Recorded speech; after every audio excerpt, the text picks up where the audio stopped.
look at that. How can a carp not resist that? That's my super high attracting visual little micro change that will just help your feeder stand out when it's on the bottom. Cracking little tip for you here, folks, all about making your hybrid feeder, your method feeder and your pellets stand out on the bottom. So here is my super high attracting hybrid feeder setup, method feeder, anything like that. This is the absolute go-to and something I wanted to keep up my sleeve for quite a while, but we've been told to do a video on it, so now the secret is going to be out. It's all about adding some Boilie Crush to your pellets. Now, micro pellets, personally love the SK2s. Mixture of them with, say, the activated cell pellets is an absolute winner, and they work brilliantly on their own, just standard like that, just normal brown pellets. But personally, especially when you go into venues that are high pressured, like they see a lot of pellets all the time, I like to add some colour to my micros. Really help that feeder and your hook bait stand out on the bottom. Carp nowadays, they're not daft. They've seen it all before, so if yours looks a little bit different when it's on the bottom, it can only be a good thing in my opinion. So I'm going to quickly show you what you have to do. So the Boilie Crush I love using, it's actually the essential cell boilies crushed down, and it makes a lovely colour, as you can see. So there's not a bigger fleck in there, but it's almost like a ground bait but coarse, which I want, because I want an odd big fleck of yellow in my method feeder or on my hybrid feeder. So what I like to do, get, say, a pint of pellets. Don't do them all at once, because if this isn't working on the particular day that you're going fishing, at least you've got the option of just fishing with normal brown micro pellets, like the standard. That's a safety option. So if the super high attracting ones, in terms of visual colour, doesn't work, still have some of these on your side tray as well to try. But personally, I've got so much confidence in a really sort of visual, bright, hybrid method feeder, method sort of micro attack. So this is what I like to do. Get, say, a pint or 2 pints of your soaked micro pellets. Now I'm going to quickly touch on that. These are the SK2s and the activated cell pellets, mixed 50-50.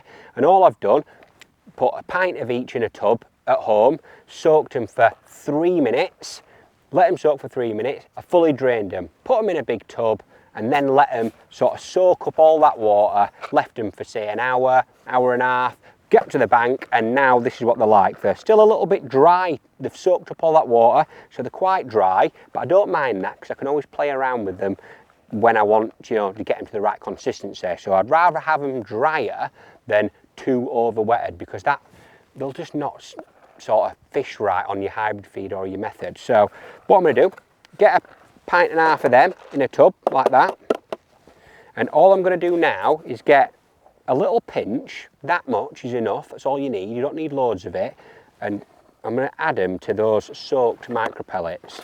So you don't want loads of Boilie Crush. That's the sort of aim of this sort of way I'm feeding it, to be honest. I want an odd fleck of colour in there, not overpowering or anything like that. I just want an odd fleck, so that's actually a little bit more I'm looking for. So just a good pinch to, say, a pint and a half to 2 pints of soaked micro pellets is going to be perfect. That is absolutely brilliant. That's what I'm after.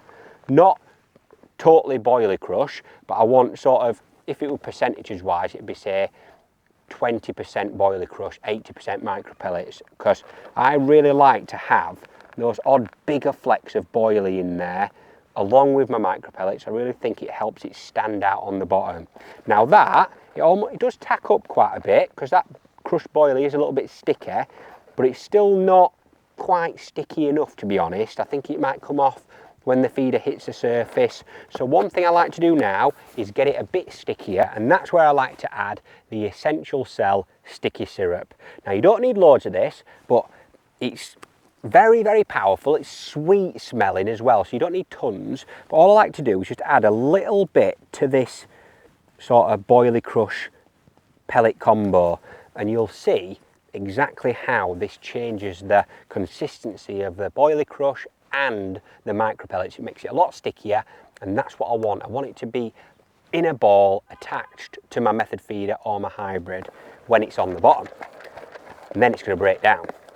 So now just give it a good mix through. It smells absolutely beautiful. I love that essential cell. It's the smell of it, it's incredible. It's like nothing else I've smelled If I could eat it, I would. I can see why they can't like it. So I'm going to give it a good mix through. I can already feel that it's changing consistency. It's getting stickier in my fingers, so it's going to be perfect for when I load it on the hybrid of the method. So now you'll see that is absolutely perfect now. It's really sticky and tacky. That's what I want. So when I mould it around that method of hybrid, I've got ultimate confidence. It's going to get to the bottom and then break down, and my hook bait's going to be right in the middle of it. And look at that. How can a carp not resist that?